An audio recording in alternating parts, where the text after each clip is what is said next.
I thank the gentlelady. Now I recognize the gentleman from California, Mr. Kiley.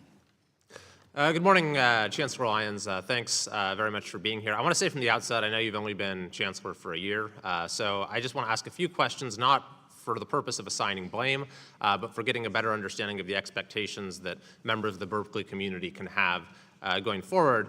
And I also want to say at the outset that while I think Berkeley's reputation as being kind of a cartoonishly leftist institution is well earned in some ways, in other ways it is an enormously important institution for our country that does tremendously beneficial research, continues to do so, and provides tremendous opportunities to students across all of its campuses. So I want that to be acknowledged as an important part of the story as well. But let's just start with a simple question. Why do you believe anti-Semitism is so pervasive at Berkeley? Anti-Semitism is pervasive in the world. It's pervasive in this nation, in society. I think our universities are reflections of our societies, especially a large public university. But I think we'd agree that universities have been where the problem is probably most visible, and institutions like Berkeley, among a handful of others, have been the worst offenders in a sense. Why do you think that is? Well, have they been where it's most visible? I think, I'm not sure that it's where they're most present, but I think part of what we do see in universities is there is a freedom to express one's views, even if there's some learning that needs to happen through that process. And I think that's a healthy part of what universities do. So students do express their views. You know, if 200 students express their views on our main plaza called Sproul Plaza, that's 1/5 of 1%. I guess why does it exist at all? I mean, we're talking about not something like littering on campus. You know, this is the world's most retrograde prejudice. It's the prejudice at the heart of the worst crime in human history. Why does this exist at all on your campus? Have you thought about that? What the explanation might be? Well, I think we have to come back to anyone's use of the word anti-Semitism. I mean, if somebody is expressing pro-Palestinian beliefs, that's not necessarily anti-Semitism. But you've acknowledged that there is an anti-Semitism problem that predates October 7th, and there's been a disturbing rise. So I'm asking why. Why do you think that is? I did agree to that. I believe that part of it has to do with geopolitical events and a war in Gaza. Okay, I mean, I'm not sure that's a full explanation, but I do want to move on to a couple other topics. So there were some incidents that were deeply disturbing on your campus, such as a checkpoint at Sather Gate, where Jewish students, their movement was impeded.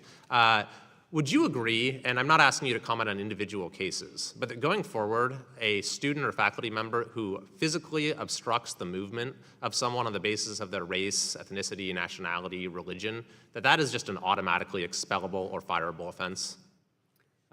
Going forward, we have a very clear no-tolerance rule for blocking Sather Gate for any reason, and I will enforce it, and we have enforced it. I mentioned that in an earlier comment. But if someone does this specifically against a Jewish student or for someone, any other form of identity, I mean, what should the expectation be for what that student's or faculty member's punishment will be?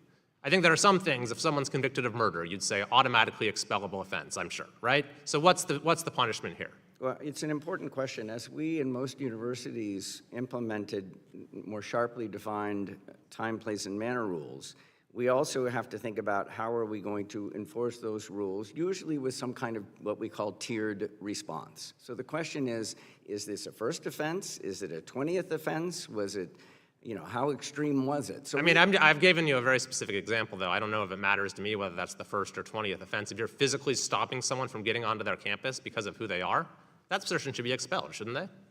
Well, part of it is, were they physically restricting people that were from a different identity group at the same time? There's just a lot of context and facts before somebody could say we need to jump to the point where somebody's getting expelled, and we investigate those. We're very rigorous about our investigations. Yeah, what about the encampment? So we know that your predecessor reached a deal with the encampment organizers, and part of which was to endow this department that's now headed by the wannabe terrorist Magdisi. Would you agree going forward that it's not appropriate to make policy changes in response to demands made by those who are in the process of violating campus rules?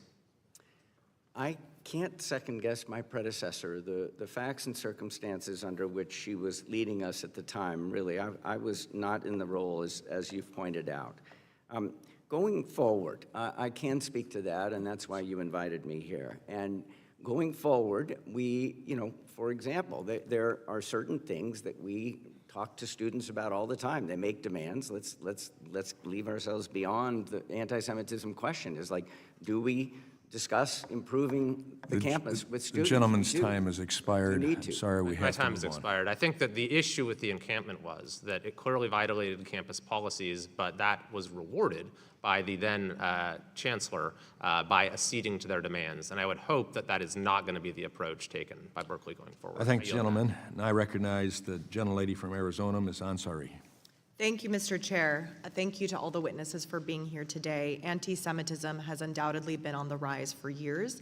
As we all know, although Jews constitute only 2% of the U.S. population,